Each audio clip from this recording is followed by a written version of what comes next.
খুব মনোযোগ দিয়ে শোনেন। আমরা প্রত্যেকে আল্লাহকে চাই, চাই না? এই যে কষ্ট করে ওয়াজ শুনতেছি কেন? আল্লাহকে পেতেই তো, আল্লাহর ভালোবাসার জন্য। ইসলাম ছাড়া পৃথিবীতে যত ধর্ম আছে, ওই ধর্মের লোকগুলো ধর্ম পালন করতেছে তাদের ভাষায় ঈশ্বরকে খুশি করতে, ঠিক না? আল্লাহ তাআলা স্পষ্ট করে দিয়েছেন, কোন বিকৃত মিথ্যা আশ্রিত মন মস্তিষ্ক প্রসূত কোন তরিকায় চর্চা করে সাধনা করে ইবাদত করে আল্লাহর ভালোবাসা পাওয়া যাবে না। আল্লাহর ভালোবাসা পাওয়ার একটাই মাধ্যম, রাসূলুল্লাহর অনুসরণ। সুবহানাল্লাহ।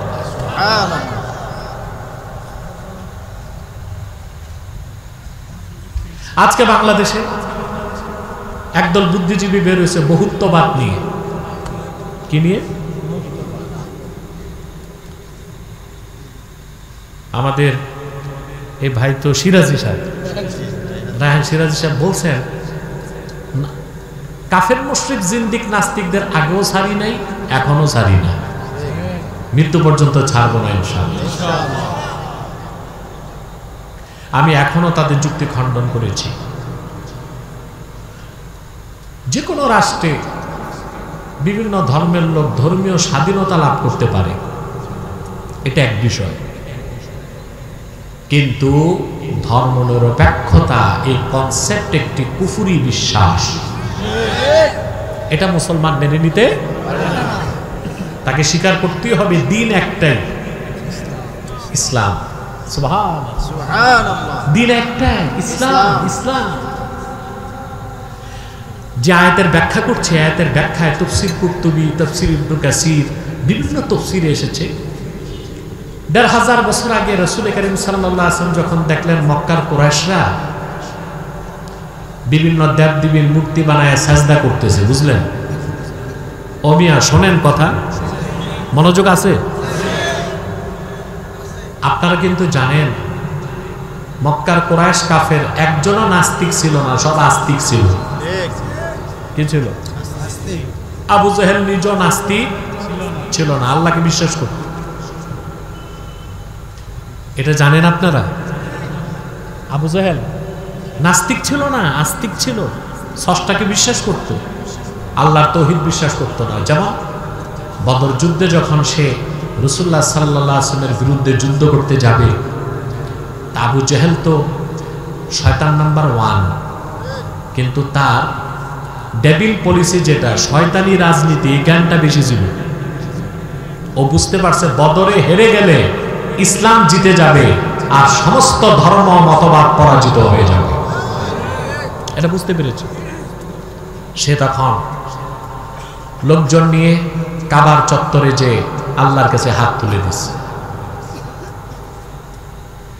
সে ছিল কুরাইশ বংশের মধ্যে 17 জন শিক্ষিত মানুষের একজন, আবু জাহেল, কিন্তু ইসলাম না মানার কারণে হয়ে গেছে মূর্খের পিতা, ঠিক না?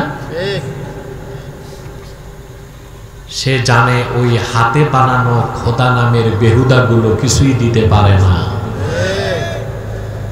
ওগুলোর কাছে না যে খোলা আকাশের নিচে আল্লাহকে ডাক দিছে, কোরআন শরীফ সাক্ষ্য দেয়।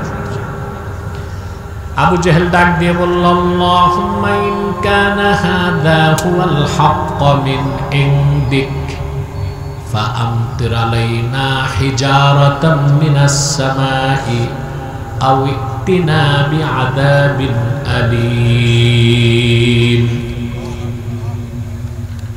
আল্লাহ, যদি মুহাম্মদ সাল্লাল্লাহু আলাইহি সাল্লাম যে ইসলামের কথা বলছেন এ যদি তোমার পক্ষ থেকে হক হয়, বেশক আল্লাহ যেমন হক, তার রাসূল ওই রকম হক, তার ইসলাম ওই রকম হক। আবু জাহেল তো কাফের ছিল, সে বলতে যদি হক হয়ে থাকে আমি তো বিপক্ষে যাচ্ছি, আমাদেরকে তুমি আকাশ থেকে পাথর বর্ষণ করে হত্যা করো, কিংবা আমাদের জন্য কঠিন কোনো শাস্তির ব্যবস্থা নিয়ে এসো। আল্লাহ তো আগে সিদ্ধান্ত নিয়েছেন বদরে তাদেরকে ধ্বংস করবেন, ঠিক না? আমি বুঝাতে চাইলাম আবু জাহেল নাস্তিক ছিল না আস্তিক? জোরে বলতে হবে। আল্লাহকে স্রষ্টা হিসেবে বিশ্বাস করতো কি না? কিন্তু আল্লাহর সাথে 360টা দেব দেবীরও কি করত? পূজা করত। তো মুশরিকদেরকে রাসূলুল্লাহ সাল্লাল্লাহু আলাইহি ওয়াসাল্লাম জিজ্ঞেস করছেন, তোমরা আল্লাহকে তো বিশ্বাস করো, তে দেব দেবীগুলোকে মানো কেন? কোরআন সাক্ষ্য দেয়, আল্লাহ বলেছেন وَلَئِنْ سَأَلْتَهُمْ مَنْ خَلَقَ السَّمَاوَاتِ وَالْأَرْضَ لَيَقُولُنَّ اللَّهُ। আল্লাহ বলেন, মুহাম্মদ সাল্লাল্লাহু আলাইহি ওয়াসাল্লাম, আপনি যদি পৌত্তলিকদেরকে জিজ্ঞেস করেন এই আকাশ ও জমিনকে সৃষ্টি করেছেন, অকপটে বিনা দ্বিধায় তারা বলবে নিশ্চয় আল্লাহ সৃষ্টি করেছেন। তাহলে এই দেব দেবীগুলোর ইবাদত করো কেন? এগুলোকে সাজদা করো কেন? ওরা জবাব দিছে, মা না'বুদুহুম ইল্লা লিয়ুকাররিবুনা ইলাল্লাহি যুলফা। আমরা তো আল্লাহকে বিশ্বাস করি, আল্লাহর সাথে দেব দেবীগুলোর ইবাদত করি, এই জন্য তারা যেন আমাদেরকে আল্লাহর কাছাকাছি পৌঁছায় যায়। নাউজুবিল্লাহ বলবেন। আমি বুঝাতে চাইলাম, মক্কার কুরাইশরা যে মূর্তি পূজা করত কারে পেতে? মহিলাদের কণ্ঠে এইরকম বললে হয়, পুরুষের কণ্ঠে বলেন। মক্কার পৌত্তলিক কুরাইশরা যে মূর্তি পূজা করত কারে পেতে?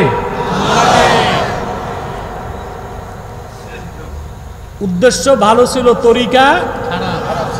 উদ্দেশ্য ভালো ছিল, তরিকা খারাপ। ইহুদিরা ওরা উজাইরকে বলতো আল্লাহর বেটা, উজাইরের মূর্তি বানায় সাজদা করত। ওরাও বলতো আমরা তো আল্লাহর ভালোবাসার কারণে উজাইরকে ভালোবাসি। নাউজুবিল্লাহ বলেন।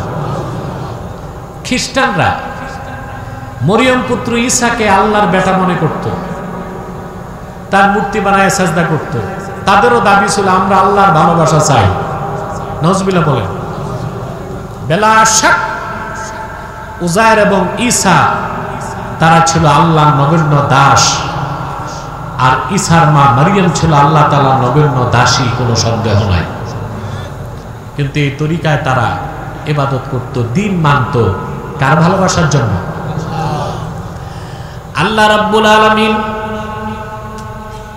সে সব কিছুকে নাকচ করে দেবার জন্য আয়াত নাযিল করলেন, কুল ইন কুনতুম তুহিব্বুনাল্লাহা ফাত্তাবিউনি ইউহিব্বুকুমুল্লাহ।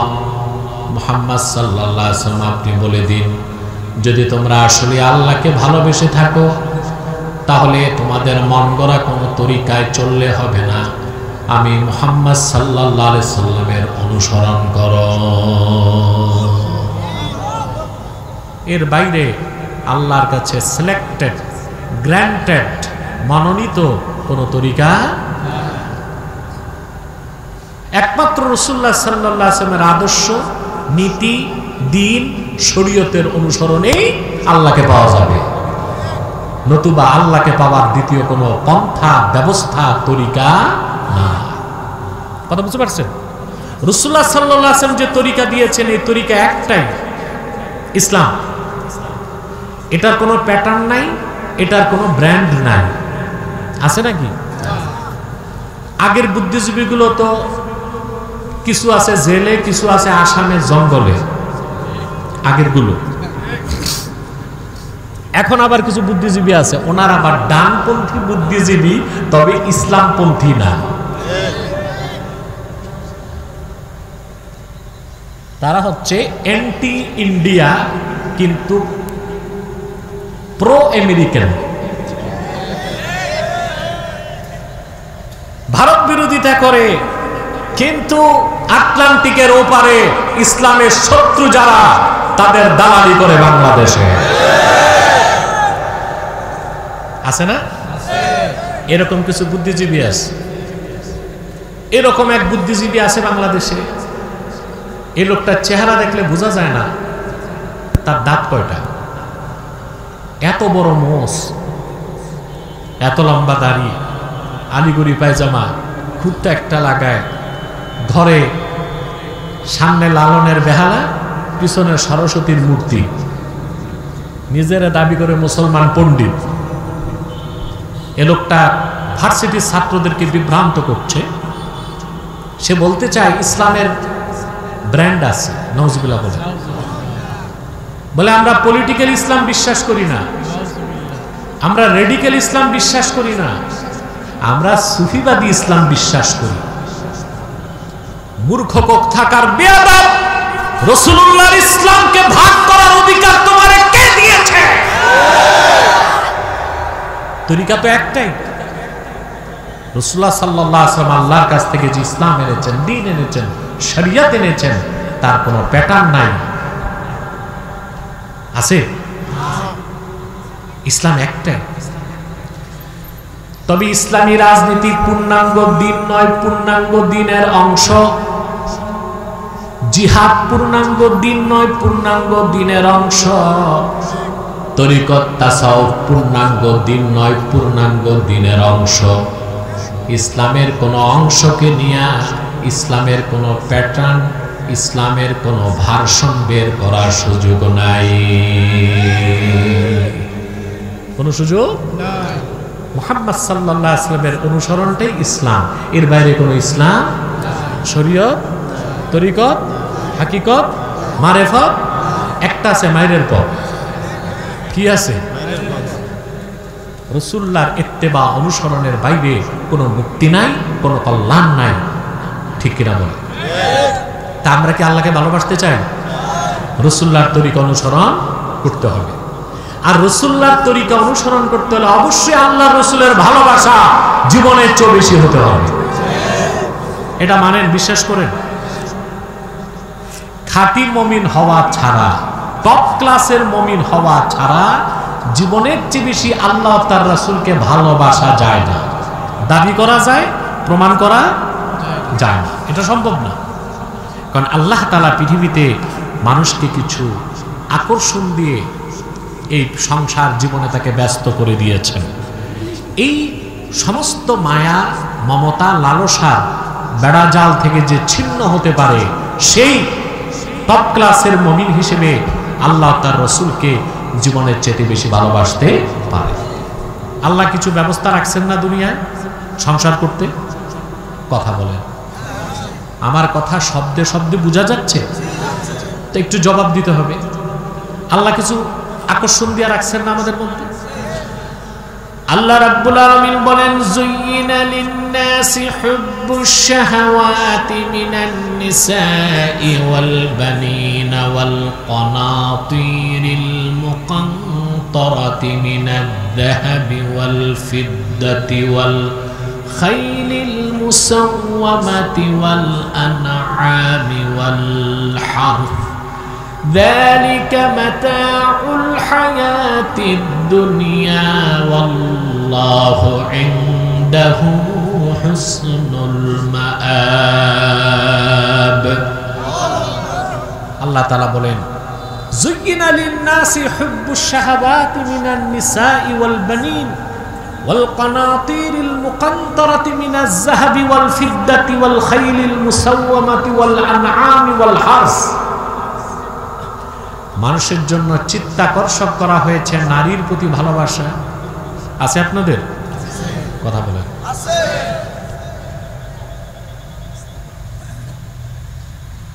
বলবেন যারা বিয়ে করি নাই তাদের ঘরেও তো নারী আছে, মা আছে, বোন আছে, ভালোবাসা তো আছে, ঠিক না?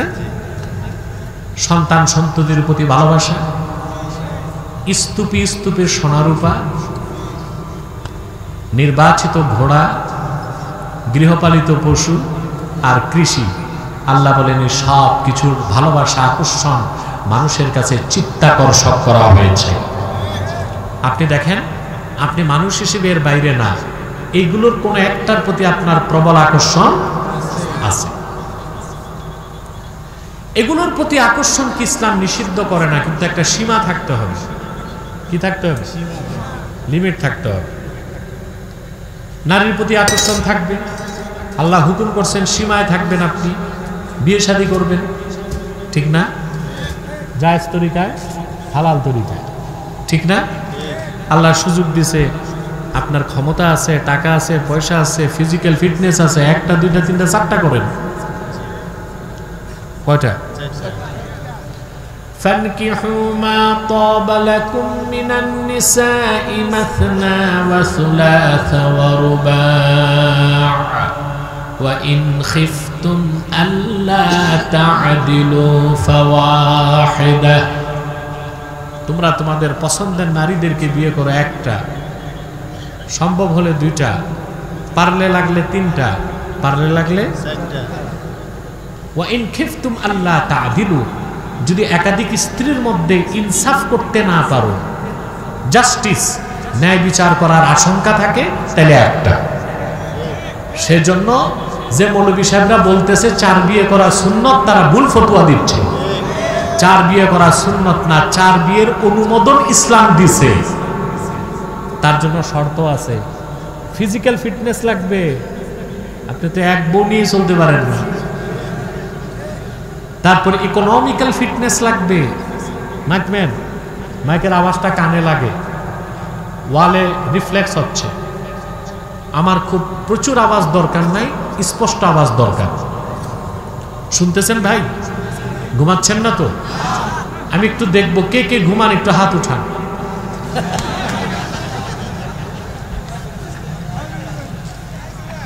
এই কি অবস্থা করলেন আপনারা? রংপুরের মানুষ না, বাংলাদেশে এখন সাদা সিধা মানুষ নাই।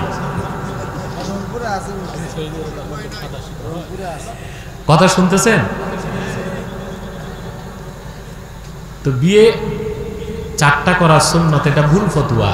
4 বিয়ের অনুমতি আছে, কিন্তু সব শর্ত রক্ষা করতে হবে, একাধিক স্ত্রীর মধ্যে ইনসাফ কায়েম করতে হবে, নইলে একটা, নইলে কয়টা? ওই এক বক্তা আসছে বাহির থেকে, উনি এসে বলতেছে, জওয়ানো 4 শাদি করো, দুনিয়া और आखिरत के कामयाबी हासिल करो। 4টা করে বিয়ে করো। কটা করে? 4টা করে বিয়ে করো আর দুনিয়া আখিরাতে কামিয়াবি হাসিল করো। আমি বলতে চাইছি, মাওলানা সাহেব, আপনার না টাকা পয়সা আছে, আমার দেশের যুবক তো একটাই কপালে জুটে নেয়, 4টা বিয়ে যে করাবেন, খাওয়াবো কোত্থেকে? তো বলছিলাম, এই যে চিত্তাকর্ষণের উপাদানগুলো, নারী, সম্পদ, গৃহপালিত পশু, সন্তান সন্ততি, পরিবার পরিজন, কৃষিজ পণ্য, এই সব কিছুকে চিত্তাকর্ষণ করা হয়েছে। কিন্তু অবশ্যই অবশ্যই মুমিনের সব কিছুর চেয়ে বেশি তার ঈমানকে ভালোবাসবে, তার জীবন থেকে বেশি আল্লাহ তার রাসূলকে ভালোবাসবে, নতুবা সে কখনোই মুমিন হতে পারে না। সুবহানাল্লাহ বলবেন না? আমার ভাইয়েরা, আমি একটি দৃষ্টান্ত দিচ্ছি আপনাদেরকে। আল্লাহ রাব্বুল আলামিন তার হাবিব মুহাম্মদ সাল্লাল্লাহু আলাইহি ওয়াসাল্লামকে যখন হিজরতের আদেশ করলেন,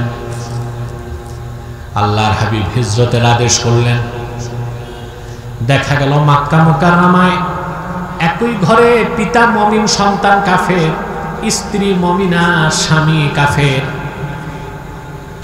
ভাই মুমিন, ভাই কাফের, একই সাথে বসবাস করতেন সবাই। কিন্তু হিজরত করলে বাড়িঘর, স্ত্রী পরিজন, সন্তান, পিতামাতা সব বাদ দিয়া মদিনাতুল মুনাওয়ারায় চলে যেতে হবে। এই জন্য উলুল আজম সাহাবী যারা, তারা সব হিজরত করে হুকুমের সাথে সাথে মদিনাতুল মুনাওয়ারায় চলে গেছে, বুঝলেন? বাকি যারা তখন ঈমান পরিপূর্ণ মাত্রায় পৌঁছে নাই, তারা বলতে লাগলেন, ইবনে কাসির তার তাফসীর ইবনে কাসিরের মধ্যে লিখেন, আপনার লাম্মা আমারা রাসূলুল্লাহ সাল্লাল্লাহু আলাইহি ওয়াসাল্লাম বিল হিজরাতি মিন মক্কাতাল মুকাররামাতি ইলাল মদিনাতিল মুনাওয়ারা জাআলা আর-রাজুলু ইয়াকুলু লিইবনিহি جعل الرجل يقول لأبيه والأب لابنه والأخ لأخيه والرجل لزوجته ইন্না কদ উমিরনা বিল হিজরা ফাতাসারা লিযালিকা মিনহুম ওয়া আবা আই ইউহাজিরা বা'দুহুম। রাসূলুল্লাহ সাল্লাল্লাহু আলাইহি ওয়াসাল্লাম যখন বললেন এখন হিজরত করতে হবে মক্কা থেকে মদিনাতুল মুনাওয়ারাতে, এখন বাবা ছেলেকে, ছেলে বাবাকে, স্বামী স্ত্রীকে, স্ত্রী স্বামীকে, ভাই ভাইকে, বোন ভাইকে, ভাই বোনকে বলতে লাগলো এখন তো আমাদের একজন আরেকজনকে ছেড়ে দিতে হবে, কারণ একজন মুমিন আরেকজন কি কাফের, ঘরবাড়িও ছাড়তে হবে, মদিনা মুনাওয়ারায় চলে যেতে হবে। উলুল আজম সাহাবী যারা তারা তো সবাই চলে গেলেন, বাকিদেরকে কঠিন ধমক দিয়ে আল্লাহ আয়াত নাযিল করলেন, ইয়া আইয়ুহাল্লাযীনা আমানু লা তাত্তাখিযু আবাআকুম ওয়া আবনাআকুম ইনিস্তাহাব্বুল কুফরা আলাল ঈমান। রংপুরবাসী কান পেতে শুনে রাখো, হিসাব করতে পারবা তোমরা কয় নাম্বার মুসলমান হতে পেরেছ। আল্লাহ ওই সাহাবীদেরকে ধমক দিয়ে বললেন, হে ইমানদারগণ, তোমরা তোমাদের পিতাদেরকে, সন্তানদেরকে আপন হিসেবে গ্রহণ করো না যদি না তারা ঈমানের উপর কুফরকে প্রাধান্য দেয়। অর্থাৎ ঈমানকে গ্রহণ না করে যদি কুফরকে গ্রহণ করে, তাদের সাথে পিতা হোক সন্তান হোক তোমাদের কোনো সুসম্পর্ক থাকতে পারে না। পারে পারে আমাদের মুসলিম রাষ্ট্রগুলো এটা মূল কনসেপ্ট হইতে হবে। পররাষ্ট্রনীতিতে মুসলিমদের বন্ধু হবে মুসলিমরা, তবে প্রতিবেশী অমুসলিম রাষ্ট্রের সাথে চুক্তি হতে পারে, সেটা হবে ব্যবসায়িক চুক্তি, পানি বন্টনের চুক্তি, আমদানি রপ্তানি চুক্তি, কিন্তু কোন অমুসলিম অধ্যুষিত রাষ্ট্র কোন মুসলিম রাষ্ট্রের ভাতৃপ্রতিম রাষ্ট্র হতে পারে না।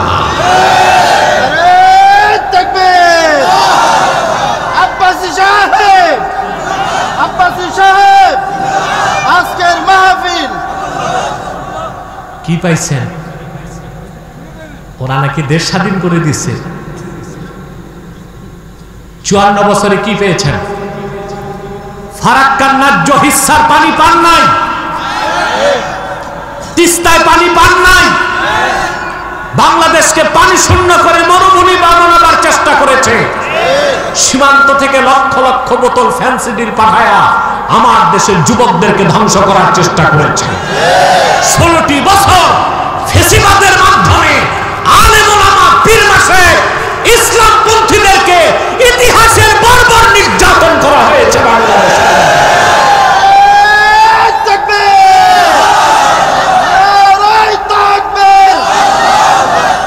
ইসলামের শত্রুরা হুঁশিয়ার সাবধান।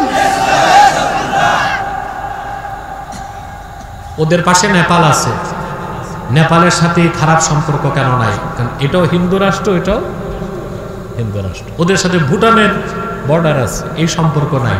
ওদের সাথে শ্রীলঙ্কার বর্ডার আছে, এই সম্পর্ক নাই। বাংলাদেশের সাথে ওদের এই সম্পর্কের একমাত্র কারণ বাংলাদেশ মুসলিম অধ্যুষিত রাষ্ট্র। কোনোদিন তারা বাংলাদেশের ভাতৃপ্রতিম রাষ্ট্র হতে পারে না। হ্যাঁ, ব্যবসায়িক চুক্তি হতে পারে, সামরিক চুক্তিও হতে পারে, আমদানি রপ্তানি চুক্তি হতে পারে, বাণিজ্যিক চুক্তি হতে পারে, ভাতৃপ্রতিম রাষ্ট্র হতে পারে না। এর মানে আমার দেশের শাসকদের মাথায় থাকতে হবে দে আর আওয়ার এনিমি, ওটা এনিমি স্টেট, এটা মাথায় রাখতে হবে। নতুবা ছুরিটা পিছন দিক দিয়ে মারবে। কোন দিক দিয়ে মারবে? একই অবস্থা দেখেন, 23 মাসে ফিলিস্তিনে 65,000 মুসলমানকে হত্যা করা হয়েছে। 57টি মুসলিম রাষ্ট্র জাতিসংঘের অধীনে আছে, কিন্তু সেখানে এক আমেরিকার কারণে ইসরায়েলকে অবরোধ দেওয়া যায় না। ইসরায়েলের সমস্ত সহিংসতার পিছনে আমেরিকা মদদ দিচ্ছে। তাহলে মুসলমানের বন্ধু মুসলিম ছাড়া অমুসলিম কোনোদিন বন্ধু হইতে পারে না। এ কথা কার? 1500 বছর আগে আল্লাহ সাবধান করে বলেছেন, ইয়া আইয়ুহাল্লাযীনা আমানু লা তাত্তাখিযু আবাআকুম ওয়া আবনাআকুম আউলিয়া ইন ইসতাহাব্বুল কুফরা আলাল ঈমান। ঈমানদারগণ, তোমরা তোমাদের পিতাদেরকে, তোমাদের সন্তানদেরকে বন্ধু বানায় না, আপন করো না, যদি তারা ঈমানের উপর কুফরকে প্রাধান্য দেয়। এটাই হচ্ছে আদর্শের লড়াই। এটা কি কিসের লড়াই? মুসলিম, তার কাছে সবকিছুর ঊর্ধ্বে হচ্ছে ইসলাম এবং ঈমান এবং কোরআন। এটা কার কাছে? যে তার জীবনের চেয়ে বেশি আল্লাহ তার রাসূলকে ভালোবাসে, তার কাছেই তার জীবনের চেয়ে প্রিয় হচ্ছে কোরআন, দ্বীন ইসলাম এবং ঈমান। ঠিক কিনা বলেন? আহা, সাহাবায়ে কেরাম গোটা বিশ্বের মুমিনদের জন্য সত্য ন্যায়পরায়ণতার মানদণ্ড। আল্লাহর কোরআনের প্রতিটি আয়াতের প্রমাণ তারা জীবনের মাধ্যমে দিয়েছে। এই আয়াত নাজিলের পরে মুসাব বিন উমাইর রাদিয়াল্লাহু তাআলা আনহু, নাম শুনছেন ভাই? কথা বলেন। মক্কা শরীফের সবচেয়ে ধনী মানুষ ছিলেন তিনি, সবচেয়ে ধনী মানুষ। কত ধনী আমি একটা তথ্য শুধু দিচ্ছি। রেজাল্ট প্রণেতাগণ লিখেছেন প্রতিদিন 70 জন মেহমান নিয়ে তিনি পানাহার করতেন। 70 জন মেহমান নিয়ে মুসাব বিন উমাইর পানাহার করতেন। প্রতিটি মেহমানকে খাদ্য পরিবেশন করতেন সোনার রূপার বাটিতে। মেহমানদারির পর সোনার রূপার বাটি ফেরত নিতেন না, মেহমানদেরকে হাদিয়া করে দিতেন। এ ছিল তার প্রতিদিনের অভ্যাস। ঈমান এনে তিনি যখন মুসলমান হয়ে গেলেন, সহায় সম্পদ বাড়িঘর সব ছেড়ে হিজরত করে মদিনাতুল মুনাওয়ারা চলে গেলেন। ঐতিহাসিক বদর যুদ্ধে কষ্ট হচ্ছে ভাই? বৃষ্টি আসার ভয় পাচ্ছেন? আসুক না, গরমকাল, একটু ভিজলেই বা মন্দ কি। তবে আশা করি আল্লাহ আমাদের আরেকটু সুযোগ দিবেন। মুসআব বিন উমাইর রাদিয়াল্লাহু তাআলা আনহু, তার আপন ভাই ছিলেন আমির বিন উমাইর। মুসআব ছিলেন মুসলমান, তার আপন ভাই আমির বিন উমাইর ছিলেন মুশরিক কাফের। বদর যুদ্ধে তার ভাই আমির বিন উমাইর গ্রেফতার হয়ে গেল। সাহাবায়ে কেরাম বন্দী হিসেবে হাত পা বেঁধে ফেললেন। চতুর আমির বিন উমাইর সাহাবায়ে কেরামকে বললেন, আমি তো আল্লাহর হাবিবের বিশিষ্ট সাহাবী মুসআব বিন উমাইরের আপন ভাই, যেন একটু শাস্তিটা কম হয়। এই কথা শুনে সাহাবায়ে কেরাম তার হাতের বাঁধন ঢিলা করে দিয়েছেন। সকালবেলা সাহাবায়ে কেরাম মুসআব বিন উমাইরকে বললেন, ভাই, আপনার ভাই তো গ্রেফতার হয়েছে, বন্দী হয়েছে, সে তো কাফের, কিন্তু আপনার আপন ভাই পরিচয় পেয়ে আমরা তার হাতের পায়ের বাঁধন হালকা করে দিছি। মুসলমান কান পেতে শুনে রাখো, ঈমান কি জিনিস, ইসলামের আদর্শ কত সুমহান দেখো। ইসলামের সুমহান আদর্শ আর ঈমান ইসলামের প্রশ্নে কে ভাই, কে বোন, কে নেতা, কে নেত্রী, কি দল, কি গোত্র, কি সম্প্রদায় করে বাঁধো। ওর মায়ের প্রচুর টাকা, মনে মনে আমারও তো মা, কিন্তু বলেন ওর মায়ের প্রচুর টাকা, উচ্চ মাত্রায় মুক্তিপণ আদায় করে তারে ছাড়ো। আপন ভাইকে, আপন ভাইয়ের ক্ষেত্রে এটাই কি ইসলামের আদর্শ? এখানে স্বজন প্রীতি নাই, এখানে স্বজন প্রীতি নাই। যা ইনসাফ তা সকলের জন্য প্রযোজ্য হবে। তিনি এই মুসআব বিন উমাইর রাদিয়াল্লাহু তাআলা আনহু উহুদ যুদ্ধের সময় আল্লাহ রাসূলের সামনে দাঁড়ায়ছিলেন। আরেকজন ছিলেন রাসূলুল্লাহর জলিলুল কদর সাহাবী আবু উবাইদা ইবনুল জাররাহ রাদিয়াল্লাহু তাআলা। হযরত আবু উবাইদা ইবনুল জাররাহ উহুদ যুদ্ধে আল্লাহর হাবিবের একটি হুকুম না মানার কারণে বিপর্যয় নেমে এসেছিল। সাহাবায়ে কেরাম ছিন্ন ভিন্ন হয়ে গেলেন। কাফেরেরা রাসূলুল্লাহ সাল্লাল্লাহু আলাইহি ওয়াসাল্লামের দিকে এগিয়ে গেল আঘাত করতে। আল্লাহর হাবিব সাল্লাল্লাহু আলাইহি সাল্লামকে আঘাত করতে যখন তারা গেল, আবু উবাইদা ইবনুল জাররাহ আল্লাহর হাবিবের সামনে দাঁড়ায় গেলেন। তীর ধনুক লোহার লস্ট্র কাফেরদের অস্ত্রের তরবারির আঘাত তিনি শরীরের মধ্যে ঢাল হিসেবে নিতে লাগলেন। আল্লাহর হাবিব ডানে বামে তাকালেই তিনি বলতেন, ইয়া রাসূলুল্লাহ, ইয়া হাবিবাল্লাহ, আপনার কদমে আমার বাবা মা কুরবান হয়ে যাক। ডানে বামে তাকাবেন না। আমি চাই আপনার দিকে নিক্ষেপ করা কোনো একটা অস্ত্র যেন আপনার নূরের গায়ে না লাগে। আমি আবু উবাইদা ইবনুল জাররাহের শরীর যেন তা ঠেকায় দেয়। আমার ভাইয়েরা হাদিস সাক্ষ্য দেয়, আবু উবাইদা ইবনুল জাররাহ যখন দেখেছেন তার পিতা কাফের মুশরিক, সে এগিয়ে আসছে, এক মুহূর্ত দেরি করেন নাই।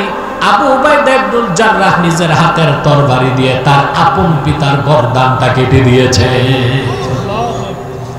হযরতে মুসাব ইবনে উমার রাদিয়াল্লাহু তাআলা আনহু তিনিও রাসূলুল্লাহ সাল্লাল্লাহু আলাইহি ওয়াসাল্লামের সামনে দাঁড়ায় ছিলেন। কাফেরদের অস্ত্রের আঘাতে তার শরীর রক্তাক্ত হয়ে গেল। যুদ্ধ যখন শেষ, আল্লাহর হাবিব সাল্লাল্লাহু আলাইহি ওয়াসাল্লাম মুসাব বিন উমারের সামনে এসে দাঁড়ালেন। শরীরের সব জায়গায় রক্ত মেখে আছে। নূর নবীজি সাহাবায়ে কেরামকে ডেকে বললেন, সাহাবীরা, আমার প্রিয় সাহাবী মুসআবকে চিনো নাকি তোমরা? ওয়ালাকাদ রাআইতুহু ওয়া আলাইহি বুরদান লা তুরাফু কিমাতুহুমা ওয়া ইন্না শিরাকা না'লাইহি মিন যাহাবিন। মক্কার সবচেয়ে ধনী লোক ছিল আমার সাহাবী মুসআব। সে, আমি দেখেছি তারে দুইটা এমন চাদর সে পরিধান করেছিল যার মূল্য কত জানা ছিল না। আর আমি দেখেছি আমার মুসআব যে জুতা পায়ে দিয়ে হাঁটতো, সেই জুতার ফিতাটা ছিল খাঁটি সোনার তৈরি। এরকম একজন ব্যক্তি তার জীবনকে উৎসর্গ করে দিল। হযরত মুসাব বিন উমাইর রাদিয়াল্লাহু তাআলা আনহু শুধুমাত্র আল্লাহ তার হাবিবের ভালোবাসায়। ঠিক কিনা মুসলমান? বলেন। অতএব যতক্ষণ পর্যন্ত আমরাও আল্লাহর হাবিব মুহাম্মদ সাল্লাল্লাহু আলাইহি সাল্লামকে জীবনের চেয়ে বেশি ভালোবাসতে না পারবো, ততক্ষণ পর্যন্ত আমরাও খাঁটি মুমিন হতে পারবো না। এখন একটা প্রশ্ন আসে, আমরা যে আল্লাহর হাবিবকে জীবনের চেয়ে বেশি ভালোবাসতে পেরেছি তার প্রমাণ কি? প্রমাণ লাগবে না? মাইকটা ঠিক করো, শীষ দিচ্ছে। শীষ বন্ধ করো, শীষ বন্ধ করো, শীষটা বন্ধ। টাইম কত দেখো? আমি তো খেয়াল করি নাই, অনেক রাত হয়ে গেছে। আর 10 মিনিট কষ্ট দিব আপনাদেরকে। দেখুন, বৃষ্টি বাদলে পরিবেশটা নষ্ট হয়ে গেছিল, আল্লাহর হুকুমে আবার ঠিক হয়েছে। তাও আমরা বেশি রাত করব না, আর কিছু সময় আমরা কথা শুনবো। সাউন্ডটা কানে লাগতেছে, সাউন্ড কমাও, কানে লাগবে না। মনোযোগ দেন আমার দিকে। এখন আল্লাহ রাসূল সাল্লাল্লাহু আলাইহি ওয়াসাল্লামকে আমরা জীবনের চেয়ে বেশি ভালোবাসি? কথা বলে না। প্রমাণ দিতে হবে না? কথা বলে। প্রমাণ কি? রাসূলুল্লাহ সাল্লাল্লাহু আলাইহি ওয়াসাল্লামকে জীবনের চেয়ে বেশি ভালোবাসি, তার প্রমাণ কি? উমদাতুল কারি শারহু সহিহুল বুখারী, ফাতহুল বারি শারহু সহিহুল বুখারী, ইরশাদুস সারি শারহু সহিহুল বুখারী, বুখারী শরীফের এই তিনটা প্রসিদ্ধ কিতাবে আমি দেখেছি, সালাসুন মান কুন্না ফিহি ওয়াজাদা হালাওয়াতাল ঈমান। বুখারী শরীফের এই হাদিসের ব্যাখ্যা করতে যে তিনজন ব্যাখ্যাকার লিখেছেন, ইন্না সামারাতা মাহাব্বাতিন নবী সাল্লাল্লাহু আলাইহি ওয়াসাল্লাম ইত্তিবাউ সুন্নতিহি ওয়াল মুলাযামাতু বিশরিয়াতিহি। আল্লাহ রাসূল মুহাম্মদ সাল্লাল্লাহু আলাইহি সাল্লামকে জীবনের চাইতেও বেশি ভালোবাসা, এটার প্রমাণ হচ্ছে আল্লাহ রাসূলের সুন্নতের পূর্ণ অনুসরণ করতে হবে, ওনার রেখে যাওয়া শরীয়তকে দাঁত দিয়া কামড় দিয়া ধরতে হবে। তাইলে প্রমাণ পাওয়া যাবে যে আমি আপনি আল্লাহ রসুলকে জীবনের চেয়ে বেশি ভালোবাসি। তাহলে এখন আমরা সবক নিব। এখন কি নিব? জীবনের সকল ক্ষেত্রে রসুল্লাহর সুন্নাহের অনুসরণ আমাদের করতে হবে, ঠিক না ভাই? কথা বলে না, করতে হবে না? এখন সুন্নত কি তাই তো বুঝি না, সুন্নতের অনুসরণ করব কি করে? সুন্নত বুঝি আমরা অধিকাংশ মানুষ সুন্নত বুঝি না, সুন্নত না বুঝার কারণে বেদাতও বুঝি না। এটা একটা বড় সমস্যা। দেখুন, সুন্নত বলতে আমরা মনে করি দস্তরখানে খাওয়া, দাড়ি রাখা, টুপির সাথে পাগড়ি লাগানো, কখনো কদু খাওয়া, দুপুরে খাবার পর একটু আরাম করা, রাতে খাবার পর একটু হাঁটা, এই তো সুন্নত বুঝি। সুন্নত কি এত ছোট অর্থে? শেখ আব্দুল কাদের জিলানী রাহমাতুল্লাহি আলাইহি সুন্নতের ব্যাখ্যায় লিখেন, আম্মা সুন্নাতু ফাহিয়া মা সান্না রাসূলুল্লাহ সাল্লাল্লাহু আলাইহি ওয়াসাল্লাম, আল্লাহ রাসূল নূর নবীজি মুহাম্মদ সাল্লাল্লাহু আলাইহি ওয়াসাল্লাম ১৫০০ বছর আগে নীতি হিসেবে যা নির্ধারণ করেছেন সেই নীতির নাম সুন্নতে নববী। নীতি নির্ধারণ কে করেছেন? আল্লাহ রাসূল সাল্লাল্লাহু আলাইহি ওয়াসাল্লাম। আপনার ব্যক্তি জীবন, আপনার সমাজ জীবন, আপনার রাষ্ট্র জীবন, আপনার অর্থনৈতিক জীবন, আপনার শিক্ষা জীবন, আপনার সাংস্কৃতিক জীবন, আপনার লেনদেন, আপনার আদান প্রদান, আপনার ব্যবসা বাণিজ্য, নামাজ, রোজা, হজ, যাকাত কি নীতিতে হবে, এই সব নীতি রাসূলুল্লাহ সাল্লাল্লাহু আলাইহি ওয়াসাল্লাম নির্ধারণ করে দিয়েছেন। এই নীতির নাম সুন্নাত। এই নীতির নাম কি? সুন্নাত। নীতি হিসেবে আমরা এই সুন্নাতগুলো বিশ্বাস করি? জি না। আপনার ব্যবসা সুদ ভিত্তিক ব্যবসা, আপনার আইন আদালত চলছে ব্রিটিশ আইনে, কথা বলে না। আপনার সংস্কৃতির মধ্যে আছে হিন্দুয়ানি সংস্কৃতি, কিছু আছে খ্রিস্টানদের সংস্কৃতি। আপনার বিয়ে শাদী হচ্ছে মুসলিমের প্রথা অনুযায়ী, আপনার বিচার আচার ইংরেজদের তরিকায়। আপনি শুধু নামাজ, রোজা, হজ, যাকাতের ক্ষেত্রে রাসূলুল্লাহ নীতিকে মেনেছেন। জীবনের একটা বিরাট অংশে রাসূলুল্লাহ রেখে যাওয়া নীতি মানেন নাই, মানতেও চান না। মানার কথা বললে মৌলবাদের আওয়াজ তুলে। নামাজ, রোজা, হজ, যাকাত সুন্নত তরিকায় ঠিক আছে। ব্যবসা, চাকরি, রাজনীতি, অর্থনীতি, সমাজনীতি সুন্নত তরিকায়, এটা মৌলবাদী। কি বলে এটা? আর এটার নাম দিছে ওরা পলিটিক্যাল ইসলাম, এটার নাম দিছে রেডিক্যাল ইসলাম। অথচ ইসলামকে ভাগ করার কোনো সুযোগ নাই। ইসলাম একটাই। ইসলাম কয়টা? আমি যে কথাগুলো বলছি আপনাদের মৌলিক বিষয় এটা। এটা যদি না বুঝেন, মুসলিম হিসেবে বেঁচে থাকার কোনো অর্থ আপনার নেই। আর কয়েকটা মিনিট কষ্ট দেব, ঠিক আছে? ইনশাআল্লাহ।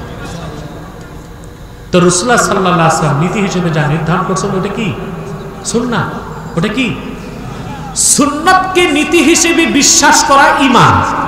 রাসূলুল্লাহর সুন্নাতকে যে নীতি হিসেবে গ্রহণ করবে না, খোদার কসম সে কাফের।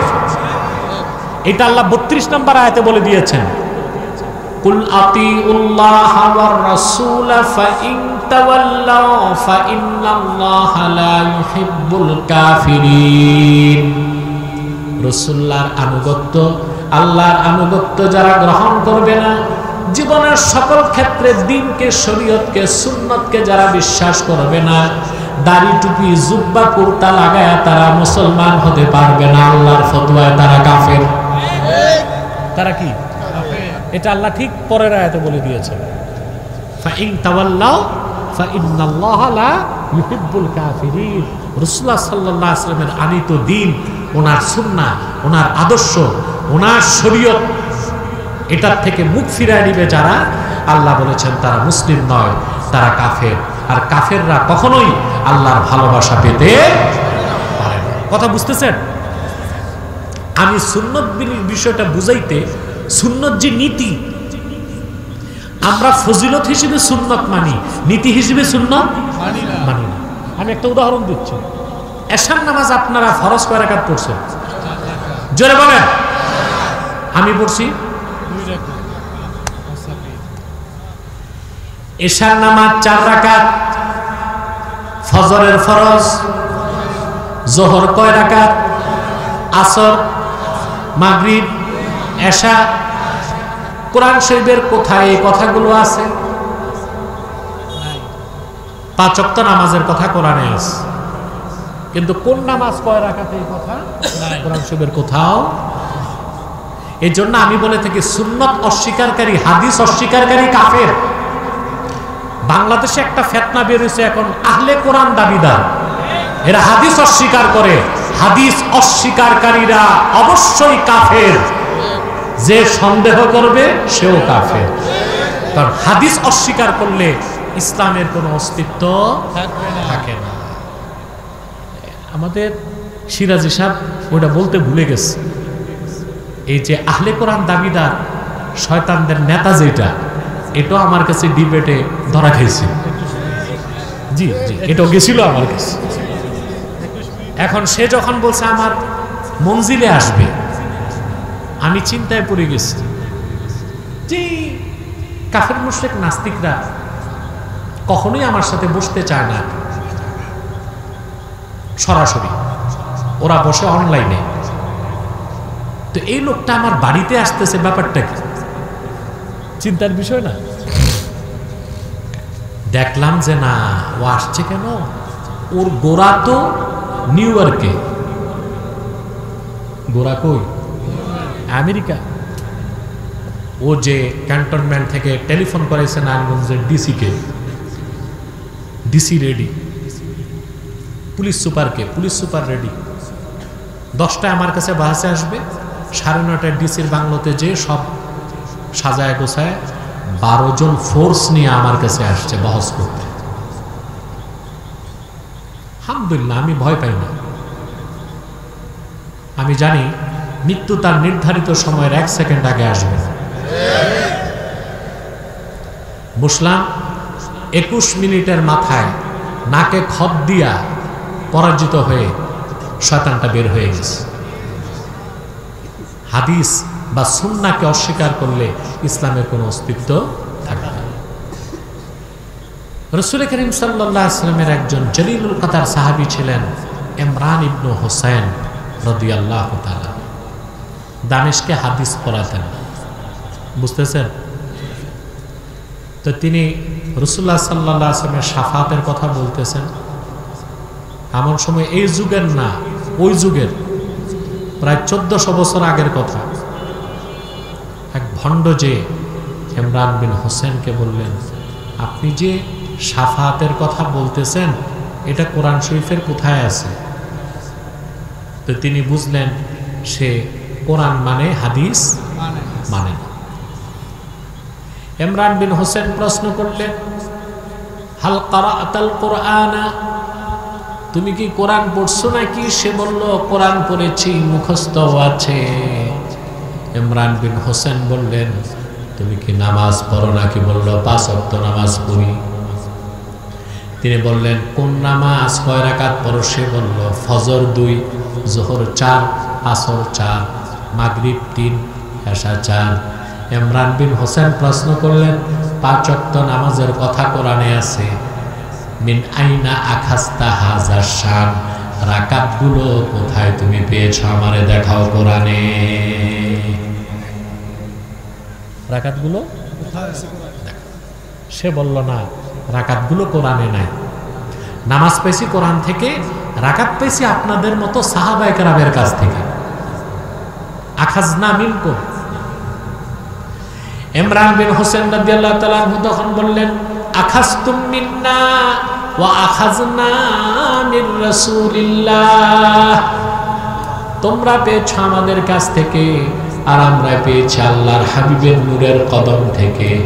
এরই নাম সুন্নাহ, এরই নাম হাদিস, যা ছাড়া কোরআন ব্যাখ্যার কোনো সুযোগ নাই। সুন্নাহ জীবনের সকল ক্ষেত্রে সুন্নাহের অনুসরণ করতে হবে। সুন্নত বুঝাচ্ছি না? কথা বলেন তো। জোহর নামাজ কয় রাকাত পড়ছেন? এশা, এশার নামাজের নাম কথাটা কোরআনে আছে, কিন্তু এই যে 4 রাকাত ফরজ, এই নীতি নির্ধারণ করছেন কে? আল্লাহ রসুল, নবী রসুলগণের মাথার তাজ মুহাম্মদ মুস্তাফা সাল্লাল্লাহু আলাইহি ওয়াসাল্লাম। এটা সুন্নাহ। এটা কি? তাহলে এশার নামাজ ফরজ 4 রাকাত পড়া নীতি হিসেবে সুন্নাহ, হুকুম হিসেবে ফরজ। নীতি হিসেবে সুন্নাহ, হুকুম হিসেবে ফরজ। এশার নামাজের পর 2 রাকাত কি পড়ছেন? সেটা নীতি হিসেবেও সুন্নাহ, হুকুম হিসেবেও সুন্নাত। এরপরে আবার কয় রাকাত পড়ছেন? ওটার নাম কি? বেতের না উইত্র। আমাদের দেশে বলে বেতের। বেতের নামে কোনো নামাজ নাই, সালাতুল উইত্র। অনেকে ভুল করে। এক ছাত্রকে জিজ্ঞেস করলাম কিসে পড়ো? বলে শরহে বেকায়া। আমি বলছি এই নামে তো কিতাব নাই, নাম আছে শারহুল ওয়াকায়া। এটারে বলতেছে শরহে বেকায়া। আরবিরা যদি শুনে তো চিন্তায় পড়ে যাবে, বাংলাদেশে বেকায়া নামের বেকা কিতাব কেন পড়ে? আমরা 3 রাকাত আবার পড়ছি না সালাতুল উইত্র। ওই যে 3 রাকাত পড়া নীতি হিসেবে সুন্নাহ, হুকুম হিসেবে ওয়াজিব। আমি সুন্নাত বুঝাতে পারছি তো ভাইরা? সবক আজকে এটাই। আল্লাহকে যদি পেতে চান, আল্লাহর হাবিব মুহাম্মদ সাল্লাল্লাহু আলাইহি ওয়াসাল্লামের 1000 বছর আগে রেখে যাওয়া দ্বীনকে বিশ্বাস করতে হবে, ওনার সুন্নাহের অনুসরণ করতে হবে, ওনার শরীয়তের বিধানকে মানতে হবে। পারবো তো ইনশাআল্লাহ আমরা? যদি না মানেন আল্লাহ কঠোর হুঁশিয়ার করে দিয়েছেন, فَإِن تَوَلَّوْا فَإِنَّ اللَّهَ لَا يُحِبُّ الْكَافِرِينَ। যদি এর বাইরে যান মুসলমান থাকবেন না, কাফের হয়ে যাবেন। আর কাফেররা কখনোই আল্লাহ সন্তুষ্টি বা ভালোবাসা লাভ করতে পারে না। মনে থাকবে? আল্লাহ আমাদের কবুল করুন, আল্লাহ আমাদের মঞ্জুর করুন। বলুন আল্লাহুম্মা আমিন। সভাপতি সাহেব কিছু বলবেন? দোয়া করে দিব। প্রিয় ভাইরা, আবার আমি দিনে সময় দিব, একদিন বা শীতকালে দেওয়ার চেষ্টা করব যখন সুযোগ পাই। বসেন। উঠতে নিষেধ করেছি। আপনি এমন কি দরবেশ হয়ে গেছেন, মুনাজাত লাগবে না আপনি?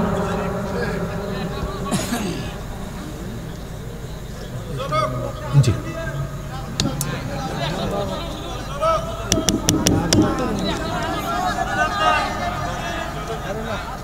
কি বলে? না, এটা কোনো কথা না। যে সবক দেওয়া হয়েছে,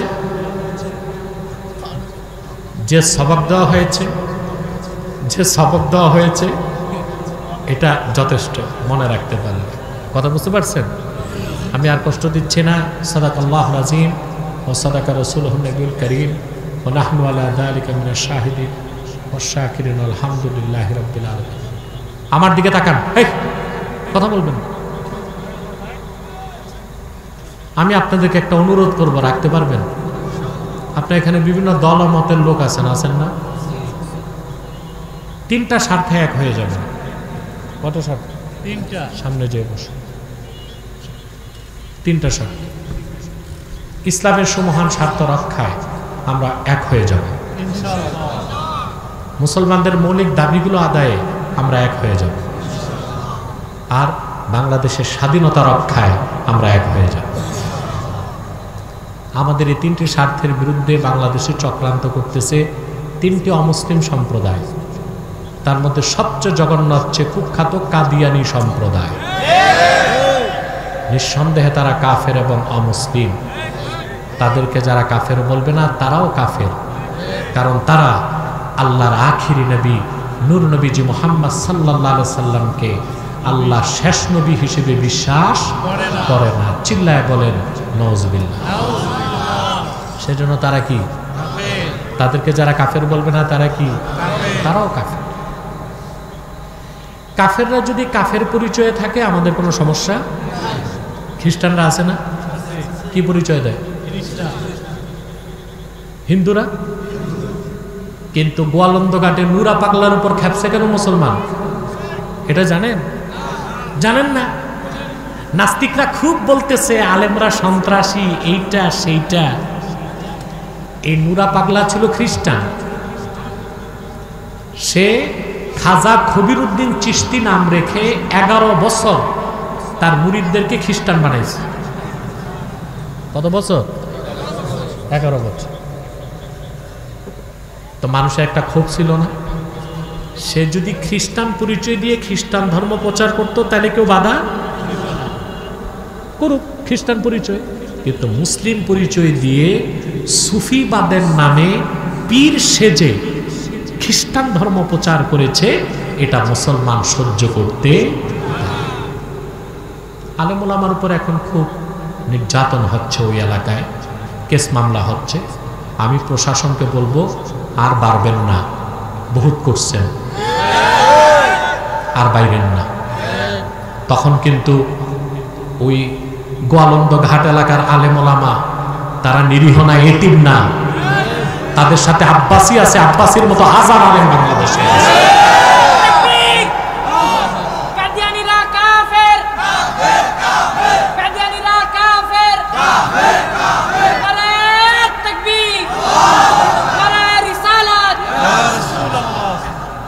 প্রিয় ভাইরা, তাহলে অমুসলিমরা যদি অমুসলিম পরিচয়ে থাকে সেটা তাদের বিষয়, ঠিক না? কিন্তু কাদিয়ানীরা শেষ দরজার কুখ্যাত কাফের, তারা মানুষকে ধোঁকা দিতে নিজেদেরকে মুসলিম দাবি করে, মুসলমানদের মতো দাড়ি রাখে, টুপি লাগায়, নাম রাখে, তাই বলে কি মুসলমান হবে? দাড়ি রাখলে কেউ যদি মুসলমান হতে পারত তো রবীন্দ্রনাথ ঠাকুরের চেয়ে বড় মুসলমান কে হইত? টুপি লাগালে মুসলমান হওয়া যায়? দিল্লি পার্লামেন্টে দেখবেন কংগ্রেসের হিন্দু এমপি সবাই টুপি লাগায়, মুসলমান হবে? নাম রাখলে মুসলমান হওয়া যায়? এক শয়তান বোতলে পেশাব করে উপরে লেবেল দিছে শরবত, এটা কি শরবত হবে? তদ্রুপ কাদিয়ানীরা কাফের। আব্দুল আউয়াল, আব্দুল সামাদ, মুবাশশির আলী, কবির চৌধুরী, শাহরিয়ার কবির, নিঝুম মজুমদার, এসব নাম রাখার দ্বারা তারা মুসলমান হতে পারে না। আমার ভাইরা, আমার বন্ধুরা, আমার আল্লাহ ও নূর নবীজি আমার মুহাম্মদ মুস্তাফা সাল্লাল্লাহু আলাইহি সাল্লামের ইসলাম ও কোরআনের হাজার হাজার হাজার বছর পরে বর্তমান ভারতের কুখ্যাত পাঞ্জাবের কুখ্যাত গুরুদাসপুরের কুখ্যাত কাদিয়ানে ইংরেজ আমলে এক শয়তান নিজের নবী দাবি করছে। চিল্লায় বলেন নাউজুবিল্লাহ। শয়তানটার নাম রেখেছিল তার বাপ মির্জা গোলাম আহমদ কাদিয়ানি। সাবধান, তাকে গোলাম আহমদ বলা যাবে না, কারণ গোলাম আহমদ অর্থ আহমদ এর গোলাম। কোনো কাফের কোনোদিনও গোলাম আহমদ এর গোলাম হতে পারে না। আর কাদিয়ানের কাজ্জাব ছিল শেষ দরজার কুখ্যাত কাফের, সে গোলাম আহমদ এর গোলাম ছিল না, সে ছিল কুখ্যাত শয়তানের কুখ্যাত গোলাম। কাদিয়ানের কাজ্জাব মিথ্যা নবতের দাবিদার মির্জা গোলাম শয়তান কাদিয়ানির উপর গজব এসেছে 1908 সালে। যখন গজব এসেছে, কাদিয়ানের কাজ্জাব মিথ্যা নবতের দাবিদার মির্জা গোলাম শয়তান কাদিয়ানি 1908 সালে ধ্বংস হয়ে কুখ্যাত জাহান্নামের কুখ্যাত কুকুরে পরিণত হয়েছে, তার অনুসারীরাও ধ্বংস হয়েছে। বর্তমানে কিছু কাদিয়ানি বাংলাদেশে আছে যারা ইসলাম ও মুসলমানের বিপক্ষে চক্রান্ত করে যাচ্ছে। তাদের ফিতনা নির্মূল করতে আপনাদের ঐক্যবদ্ধ থাকতে হবে। আস্তানা গড়ে তুলছে তারা পঞ্চগড়ে, ব্রাহ্মণবাড়িয়ায়, বাংলাদেশে 100 সেন্টার করছে, 100 সেন্টার। উপাসনালয়কে বলে মসজিদ, বলে নাউজুবিল্লাহ। হিন্দুদের উপাসনালয় মসজিদ হবে না মন্দির? তো কাদিয়ানীরা তো আরো বড় কাফের, তাদেরটা মসজিদ হতে পারে না, ওটা শয়তানি আস্তানা। নাম পরিবর্তন করে করে তারা মিথ্যা পরিচয় দেয়। কখনো নিজেদের পরিচয় দেয় আহমদি জামাত, কখনো বলে আহমদিয়া জামাত, কখনো বলে আহমদি সম্প্রদায়, কখনো বলে আহমদিয়া সম্প্রদায়, কখনো বলে আহমদি মুসলিম জামাত, কখনো বলে আহমদিয়া মুসলিম জামাত। সাবধান, যত কাদিয়ানি ছিল আছে থাকবে, তারা কেউ আহমদি জামাত নয়, আহমদিয়া জামাত নয়, আহমদি সম্প্রদায় নয়, আহমদিয়া সম্প্রদায় নয়, আহমদি মুসলিম জামাত নয়, আহমদিয়া মুসলিম জামাত নয়। তারা শয়তানি জামাত, কুখ্যাত জাহান্নামের কুখ্যাত কুকুরের দল। আমাদের সকল দলের একটাই দাবি, অনতি বিলম্বে বাংলাদেশে শয়তান কাদিয়ানীদেরকে রাষ্ট্রীয়ভাবে অমুসলিম ঘোষণা করতেই হবে, করতেই হবে, করতেই হবে। এই দাবি আদায়ে যদি জান ও মাল দিতে হয়, কারা কারা প্রস্তুত আছেন হাত তুলুন। প্রিয় ভাইরা,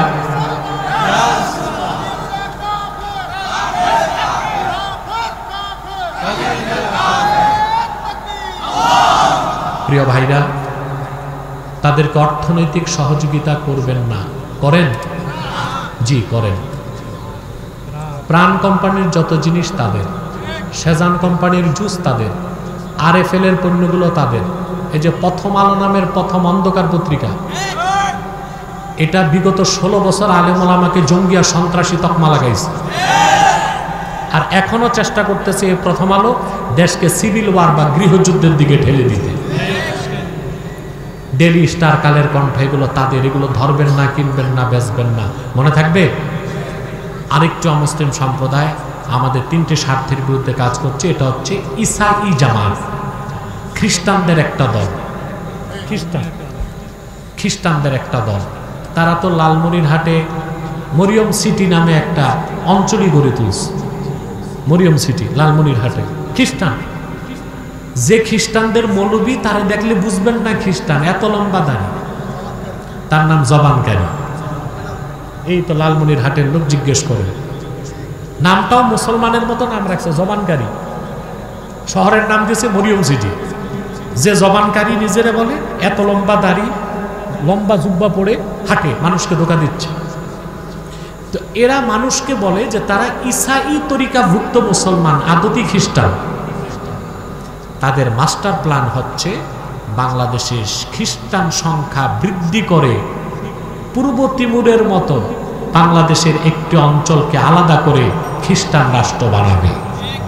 তারা ইসলামেরও শত্রু, মুসলমানেরও শত্রু, দেশের শত্রু। তাদের ব্যাপারে সাবধান থাকবেন, পারবেন তো ইনশাআল্লাহ। আরেকটা ফেতনার ব্যাপারে সজাগ করে দিই, হিজবুত তাওহীদ এক মারাত্মক ফেতনা। এগুলো যুবকদেরকে নষ্ট করে। এটা আসলে হিজবুত তাওহীদ না, হিজবুত শয়তান। তারা বলে দাজ্জাল বলতে কিছু নাই, আমেরিকায় দাজ্জাল। এটার অর্থ কি জানেন? দাজ্জালকে হত্যা করতে কে নামবে? ঈসা। নবী পরিচয় না, আমাদের মতো উম্মত পরিচয়। আকাশ থেকে নামবে তো। এখন ঈসা যে আকাশ থেকে নামবে, এই কথা অস্বীকার করলে তো কাফের হয়ে যাবে। তো মানুষকে ঘুরায় বেঈমান বানায়, বলে দাজ্জাল আবার কি, আমেরিকায় তো দাজ্জাল। তার মানে বুঝাতে চায় তুই ঈসা নামার দরকার কি? নাউজুবিল্লাহ বলবেন। এরপর তারা বলে নামাজ হচ্ছে ব্যায়াম, ওযু থাকলেও নামাজ হবে, ওযু ছাড়াও নামাজ হবে। 3, তারা বলে ছেলে আর মেয়ে যদি বিয়ে বহির্ভূত স্বেচ্ছায় নিজেরা ফিজিক্যাল রিলেশন করে, এটা কোনো গুনাহ না। আমরা কি জানি এটা কি শুধু গুনাহ না, কবিরা গুনাহ? এটার নাম কি? জেনা। আর তার মতবাদ হচ্ছে ছেলে মেয়ে যদি রাজি থাকে কোনো সমস্যা, বাতিল ফেরকার লোক পেলেই হাত পা বেঁধে উত্তম মধ্যম দিয়া পুলিশের হাতে দিয়ে দিবে। পারবেন তো ইনশাআল্লাহ? আসুন, আমি দোয়া করি সবার জন্য। বিশেষ করে মাদ্রাসাটা আমি উদ্বোধন করে এসেছি এখানে আসার আগে, না? এটাই তো দারুণ নজর। জি, আমি উদ্বোধন করে এসেছি। আপনাদের সহযোগিতা চাই। নেতৃবৃন্দ যারা আছেন, ব্যবসায়ী যারা আছেন, সহযোগিতা করে যাবেন যেন প্রতিষ্ঠানটি দাঁড়াতে পারে। পারবেন না ইনশাআল্লাহ? আমি এখানে আসার পেছনে সবচেয়ে বেশি যার বুদ্ধিভিত্তিক সমর্থন, তিনি আমাদের ঐতিহ্যবাহী কারামাতিয়া জামে মসজিদের মুয়াজ্জিন সাহেব আলহাজ আব্দুল মমিন সাহেব। তিনি অনেক পরিশ্রম করছেন, আজকে একটু ব্যথাও পেয়ে গেছেন। দোয়া করবেন আল্লাহ যেন এই ব্যথার বিনিময়ে তাকে আজরুন আজিম দান করেন। আপনাদের অঞ্চলে আমাদের জনপুরি খানদানের অনেকেই আসেন। মাওলানা তৈয়ব সিদ্দিকী জনপুরি, তৈয়ব সিদ্দিকী জনপুরি আসেন না এই অঞ্চলে? হ্যাঁ, কে আসে? আচ্ছা আচ্ছা আচ্ছা, ও আচ্ছা আচ্ছা। তো অনেকে আসে আলহামদুলিল্লাহ। তো সম্পর্ক রাখবেন। আমি তো বছরে 1-2 বার আসি। বিশেষ করে নভেম্বরের 23 তারিখ শাহ কারামত আলী জনপুরি রহমতুল্লাহর মাজার শরীফ প্রাঙ্গণে ওনার ইসালে সব মাহফিল 100 কততম হবে? 157তম। মানে কারামত আলী জনপুরি রহমতুল্লাহ হচ্ছেন বাংলাদেশের আধ্যাত্মিক স্থপতি। ঠিক। এটা ইতিহাসের স্বীকৃতি। কিসের স্বীকৃতি? ইতিহাস। আমরা তো লাফাই শুধু রাজনৈতিক স্থপতিকে, কিন্তু আধ্যাত্মিক স্থপতিকে সেটা আমরা খোঁজার চেষ্টা করি না। মৌলানা কারামত আলী জনপুরি রহমতুল্লাহর হাতে 2 কোটি লোক মুসলমান হয়েছে। শুধু বাংলাদেশ, বাংলা, বিহার, আসাম 3টা রাজ্যে তিনি কারামত আলী জনপুরি রহমতুল্লাহ দিনের খাদমত করে গেছেন। জনপুর থেকে বের হয়েছেন 25 বছর বয়সে, প্রায় 50 বছর দিনের দাওয়াত দিয়ে আপনাদের বাংলাদেশের উত্তরবঙ্গের রংপুরে আরাম করতেছেন। তা আপনারা তো মাজার জিয়ারত করেন, মসজিদে নামাজ পড়েন। বার্ষিক মাহফিল 157তম 23শে নভেম্বর। আমি ইনশাল্লাহ থাকবো। আপনারা যাবেন না? ইনশাল্লাহ যাবেন। আল্লাহর ওলি রুহানি ফয়েজ ও বরকত পাবেন। আমি দোয়া করি। সভাপতি সাহেব কিছু বলবেন?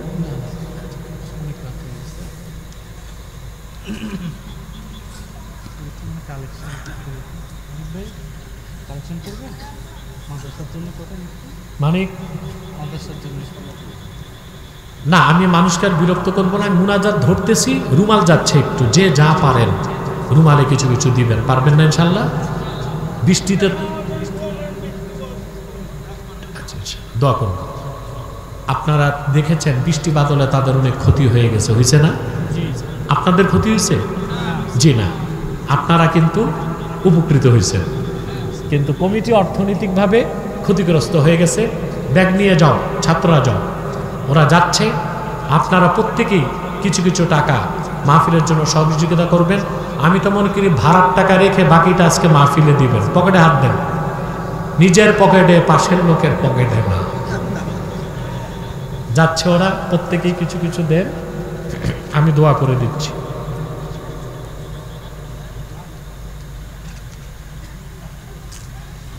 মাজার শরীফে প্রশ্ন দিয়ে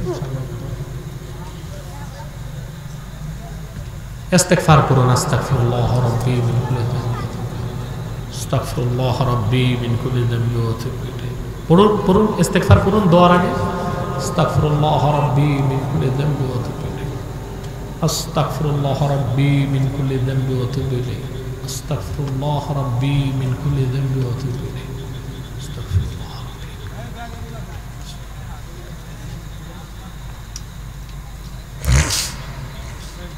লা হাওলা ওয়ালা কুওয়াতা ইল্লা বিল্লাহ,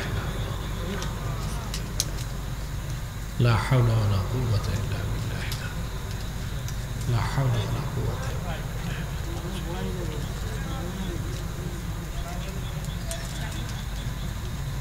দ্রুত করুন, দ্রুত করুন। লা হাওলা ওয়ালা কুওয়াতা ইল্লা বিল্লাহ।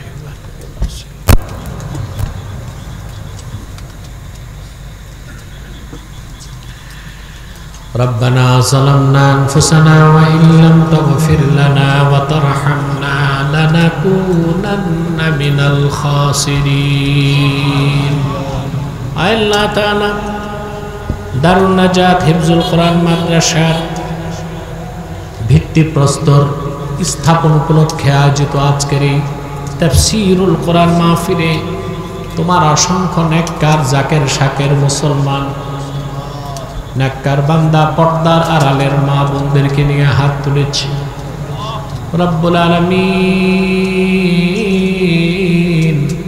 এতগুলো মানুষের মধ্যে যার দুটো হাত তোমার ভালো লাগে আল্লাহ, তার দুটো হাতের বিনিময়ে আমাদের জিন্দেগীর সব গুনাহ তুমি মাফ করে দাও।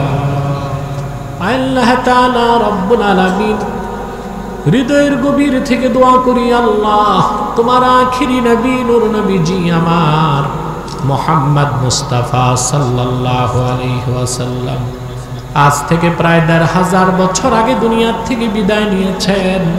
হায়াতুন নবী হিসেবে জান্নাতুল ফিরদাউস রওজা মুবারকে বিশ্রাম নিয়েছেন।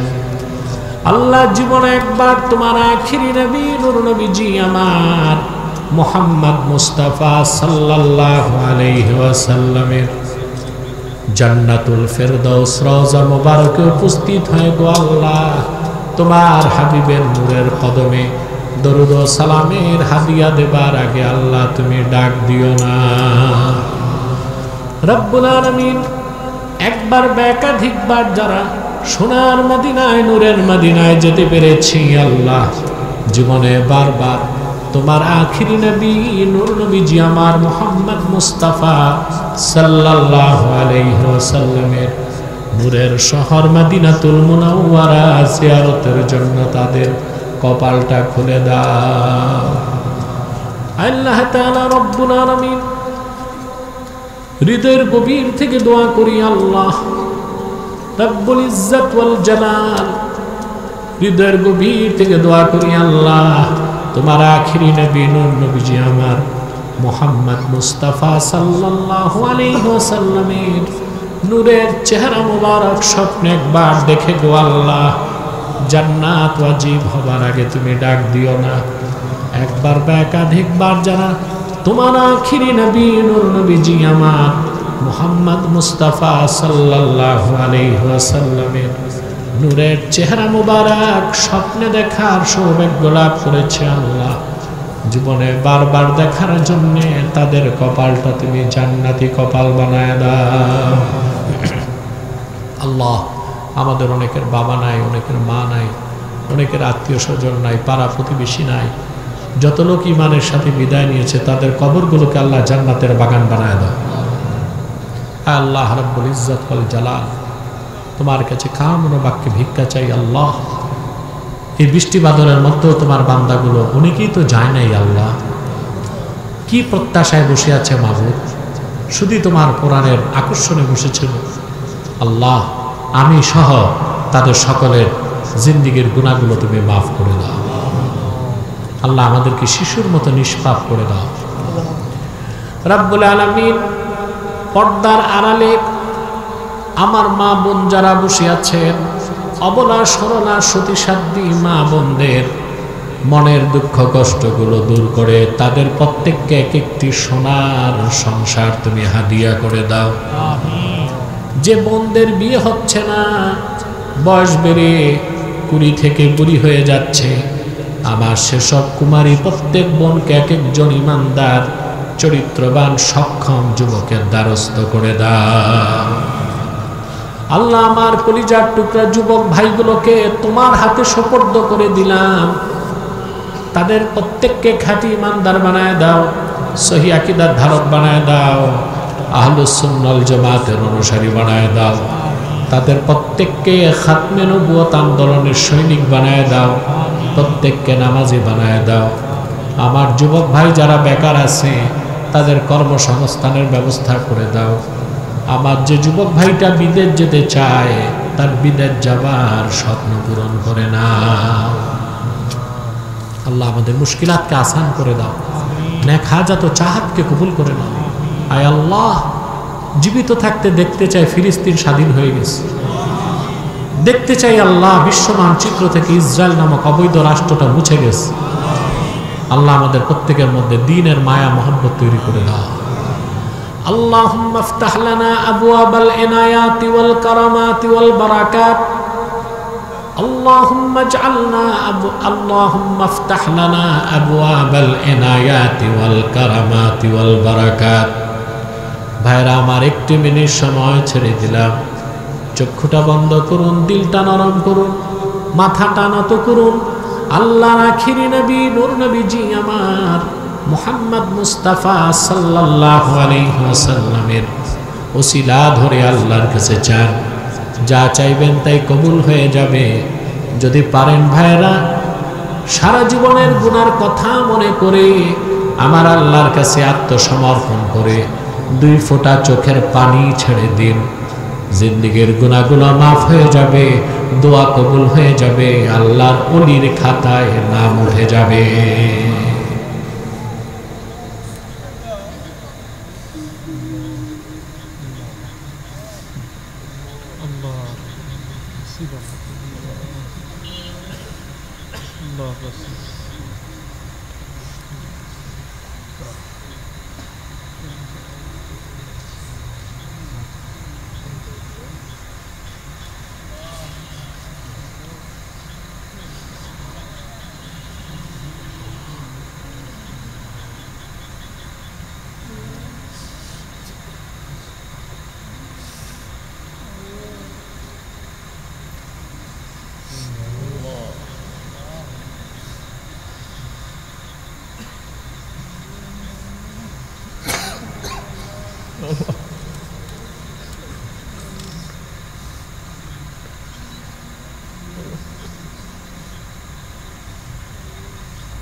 اللهم إنا نتوسل إليك بوسيلة حبيبك المحترم نبيك الخاتم سيدنا وسيد الأبرار نبينا ونبي الأنبياء محمد بن عبد الله نبي الله رسول الله صلى الله عليه وسلم الذي أكملت به قصر النبوة وحكمت لا نبي بعده وأعلنت في القرآن بالبرهان أن محمدا صلى الله عليه وسلم خاتم النبيين والمرسلين قبل 1500 سنة وصلى الله تعالى على خير خلقه نبينا محمد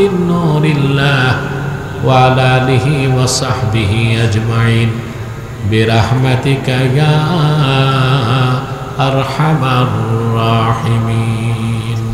السلام عليكم ورحمة الله